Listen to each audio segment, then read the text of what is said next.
The gospel today tells us that Jesus crossed the other side and he went into this town.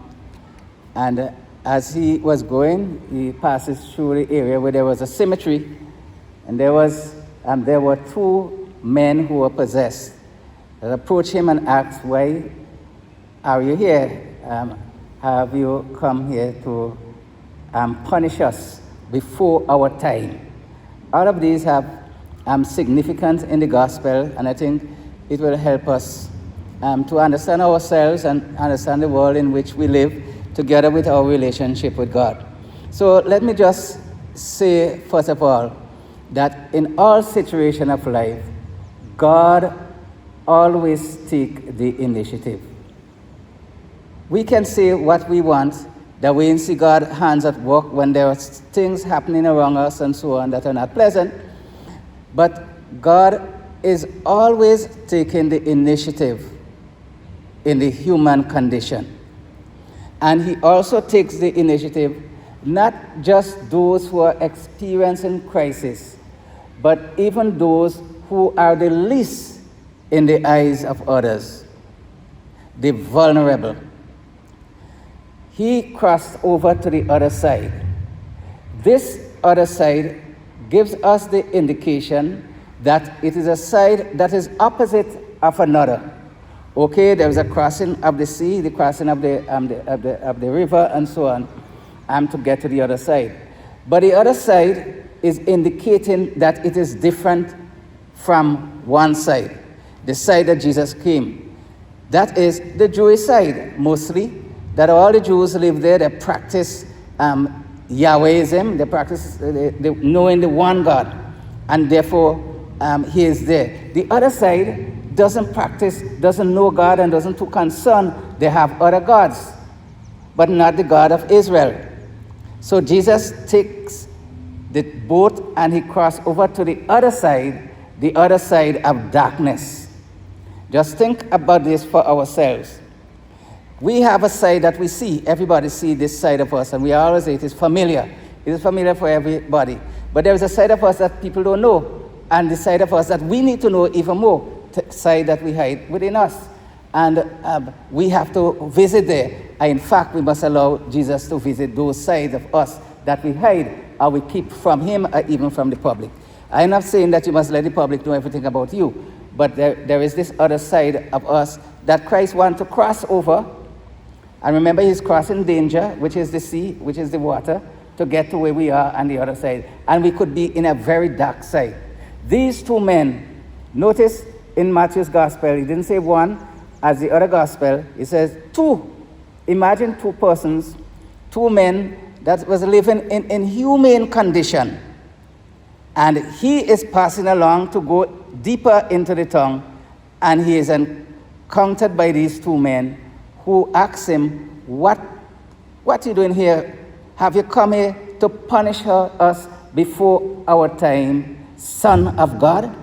So we have right here a lot of things happening.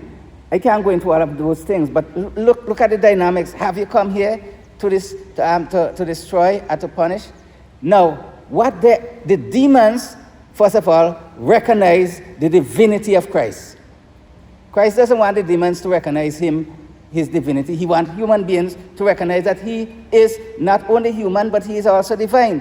But we have the demons pointing out to those who are listening, this is the Son of God. And the demons had something else in mind. We know what awaits us. There is a judgment. So are you coming to preempt us? Are you coming to punish us before the time? Look at this gospel and you will see it for yourself. You, Jesus, are coming now. You, the Son of God, are coming to torment us before the time. We ain't ready for that torment. And then they said, if you want to, you can. If you're going to send us, or send us into the pigs. So two things showing the uncleanliness or the darkness of that world that the gospel is trying to point out to us. First of all, he is entering into pagan territory. That is dark. Unbelievers. He is entering into a cemetery, which is a dirty place. a place that no one wants to. And he is asked to allow the demons to go to the pigs, which is, pigs are considered unclean. So you can see right away, the whole thing is unclean. In other words, we can have that within us, that great sinfulness within us that we need to get rid of. So he says, send us into the pigs go down into the lake, they're drowned and so on. So that's just part. But let us go a little deeper, because it says that when the men were freed, Jesus freed them. So God takes the initiative and reaches to the vulnerable. No one looks upon those who are possessed. They are in isolation, separated from the rest of humanity, living in dire condition. No one wants to go around them. They are chained. They're also they are naked. Even the Gospels speak about them cutting their skin and all of that. Nobody can keep them under control. Two possessed man, possessed by the devil, recognize Christ and is asking him for a favor. If you take us, send us into the pigs. So now we have the men who are there. I presume they are men who are farming the pigs. They recognize what is happening, and they were amazed and so on, and they decided, you know what, we're going into the town and let the people know what's happening. And the people heard that Jesus freed these men. And they all came.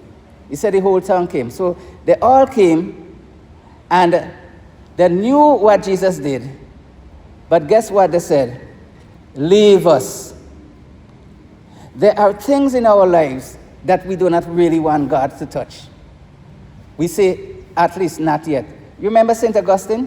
St. Augustine wanted to make a change in his life, and he said to the Lord, give me grace, but not yet. You know, we the same. St. Augustine's life is just our life, live in a different way. And so the people say, leave us. But there is something underneath here that we may not see quite easily. Why did they ask Jesus to leave? Because they said that the whole herd of pigs drowned in the lake. We people are very much concerned about our material well-being, about what we have, what profit we can have from the things that we can produce. So we are more interested in profit from production. But we have very little interest in the human well-being. They prefer Jesus to leave because the pigs for their business went down to nothing. Rather than giving praise to God that two men who for years were captured by Satan is now freed. Think about our own selves. We can be that way in many ways, that we are considered what we lost rather than the human person. I have seen accident and being present at accident, and the car got mashed up. People got killed, people on the ground wounded. And you know what, the owners for the cars or the vehicles will come out and say, oh God, what happened to my car? What are you going to do now? It is a human readily reaction, because our life is really circulated around the things that are tangible, that we can see, and beneficial for us, rather than seeing something beyond ourselves that can help another. Let us ask God to give us that grace, that we will be able to enter, let him enter into those recesses of our beings where we have been resistant to his light, and allow that light to come in us, shine on us, that we can see and that we can follow him as he has asked us to. His grace is there for us. This movement of Jesus is an example of divine outreach. Divine outreach meaning God is reaching out to us and he wants to hold us. He wants to help us. But we must respond. We must say, yes, Lord, or we must say no and walk away. Or we must say, no, Lord, go back to where you come from. We don't need you here. Divine outreach, God is reaching out to us. We too can reach out to God and allow him to work in our lives.